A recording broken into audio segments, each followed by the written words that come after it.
At 15, I became a teenage mother. When I was 25-ish, I was in the middle of writing my degree, studying for my degree, and I remember writing one exam with a concussion. By the time I was 35, I experienced freedom, and now I'm 58 and I am starting a new adventure. So if you are stepping into a new chapter, about to step into a new chapter, or in the beginning stages of trying something new, and you feel a little stuck, you feel a little afraid, you find that at times you procrastinate, you are in good company and you have arrived at the right place. So, welcome. I am going to pull a thread on my life, and the thread, our lives are like these complex tapestries, and I'm going to pull a thread in my life or out of my life to show you, and it's to do with education, and it is to illustrate a point. Now, I'm going to just reference my notes every now and then. You'll have to just excuse me because I just want to make sure that I pull out a single thread, because I'm 58 and you start talking about life. We could be here for days and days, although you'd probably tune out, click off, click away, and that would be bad.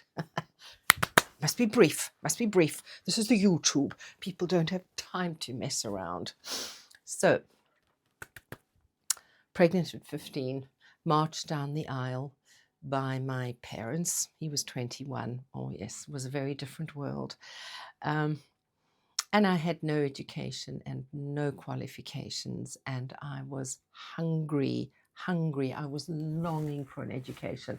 I had thoughts and ideas, and I didn't have the vocabulary to express myself like I was longing to express myself.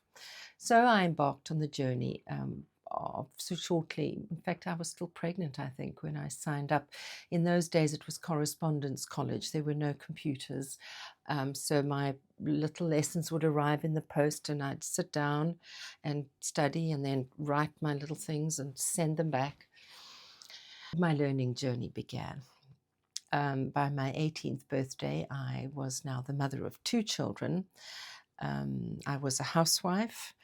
I felt very alone. I must be careful. You see, it's starting to unravel already. I'm just going on about the whole journey as a pregnant teenager and a young mother, and my school friends didn't understand me, and the older women thought I was bizarre, and I just was utterly alone. But I studied, and I kept studying. I continued to learn and grow and figure things out. And I finished my high school education, got my high school certificate, and then I began studying for my degree. And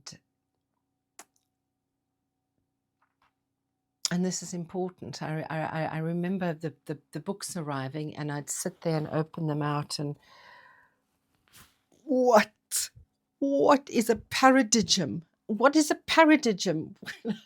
And then I started learning what is a paradigm, and I walked around talking about paradigms, but they were paradigms. But in those days, there were no computers and no way for me to hear that I was sounding like a complete idiot. But I continued, and I endured, and I persevered.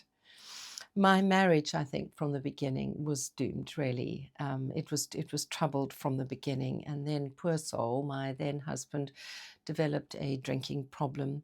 And I was often on the wrong end of an angry, drunken fist. And it was a difficult time.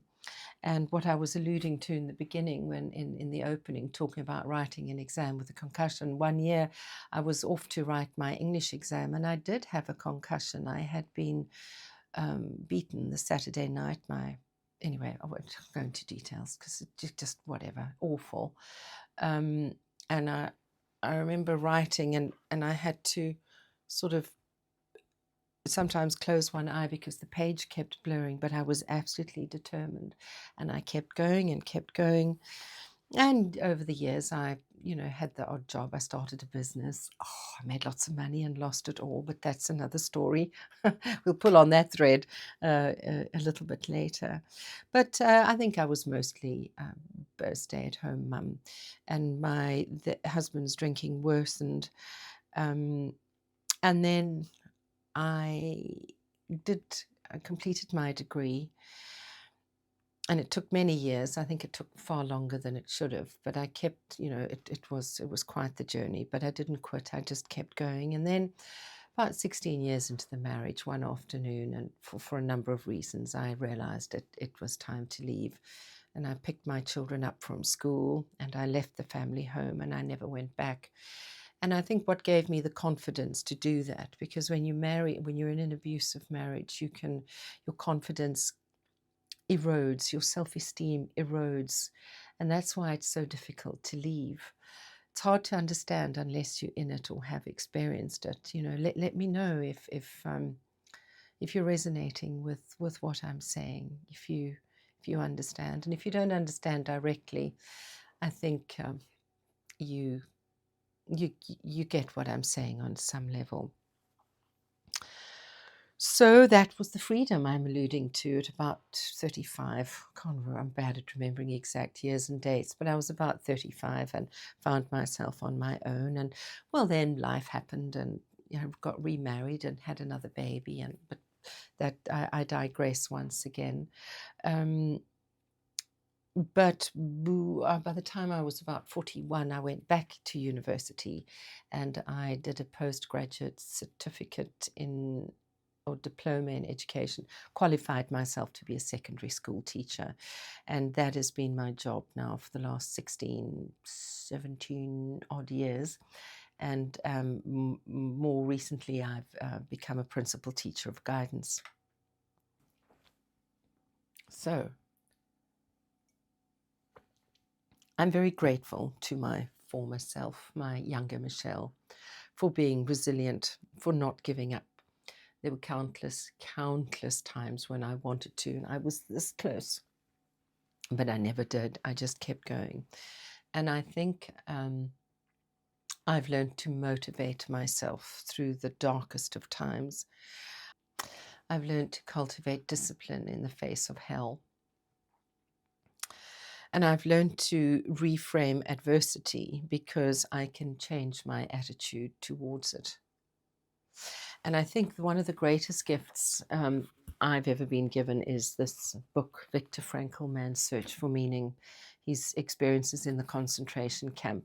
And I've had this for years, and I turn to it often to remind myself. We who lived in concentration camps can remember the men who walked through the huts comforting others, giving away their last piece of bread. They may have been few in number, but they offer sufficient proof that everything can be taken from man but one thing, the last of the human freedoms, to choose one's attitude in any given set of circumstances, to choose one's own way. Turning personal tragedy into triumph. And I often think of these men and women, half-starved, moving through the camps, and they still had a choice. And in that moment, they were still in the face of starvation. They were choosing generosity. They were choosing to help a fellow person. So no matter what happens to us, no matter what comes our way, we always have the power to choose our attitude in any given set of circumstances, to choose our own way. And I'm so glad that young Michelle chose education. I am infinitely grateful that younger Michelle, my former self, chose education. And oh man, she's made some whoppers and she's made some mistakes, and older me is paying the price. But it's okay. She was doing her best, and she did some good things too, and I'm grateful. So I'm 58 and I'm starting again with resilience and persistence, my old friends, my old allies, as I navigate this creative journey, this new venture, this YouTube content creator journey, which is pretty challenging in terms of navigating the tech and just understanding the platform, and creating content that can serve and can help and hopefully gift you with just what you're needing today. Hopefully the algorithm brought you here for a very good reason. Don't waste good suffering. I heard that saying years ago, and I absolutely love it. And I'm not minimizing your pain, our pain, my pain. I'm just saying that if you metabolize suffering and you metabolize your suffering, it's like a really hot fire galvanizing or making really strong steel. The face of success, it's nothing to be romanticized, because success is about overcoming resistance. It's about overcoming procrastination. It's about sometimes choosing to binge eat rather than do what you're supposed to do, or have a glass of wine or two rather than do what you're supposed to do. Some days, my God, some Sunday mornings I've got things to do and I just can't get out of bed. And I don't want to. And some Sundays I find no reason to. But you do what you can where you are with what you have. And if you're just doing something every day to move yourself towards your goal, you're moving forwards. And it's not about perfection. It's just about small, gradual increments, little by little by little. And the problem with these little steps is on a daily basis, you can't really notice the success. But when you reach the end of the journey, or you start clocking up those days and you look back, whoa, then you realize how far you've come. While I was studying, I was looking up words, and I got my degree one flipping word at a time, looking up words in the English Oxford, and you get my drift. So on this channel, we are going to share stories, we're going to help each other, and we're going to be truthful about the real face of success, the real face of achievement. Not the Andrew Huberman, I don't get up and to jump in the ice bath and go and walk on the lawn with my bare feet and then exercise for half an hour and then meditate for 40 minutes and then go to my immaculate wardrobe and pull out. No. I don't do any of that. I've got a little routine, small routine, and it's working for me. Sometimes I do it, sometimes I don't, but that's okay. I'm a work in progress. Oh, and I love Andrew Huberman. Andrew's hot. He's really hot. But I'm not there yet. I'm not there by any stretch of the imagination, and you don't have to be, and that's the whole point. We just keep going. We keep going. You don't quit, and we're going to get the job done. So in my next video, we're going to have a look at one mindset shift that really helped me to complete the study journey, and it's helping me today as I start this new YouTuber journey. So if you're ready to write your next chapter and discover what you can really achieve, and you want to be part of a like-minded community, hit like and subscribe, and I would love to see you back with us, with me. And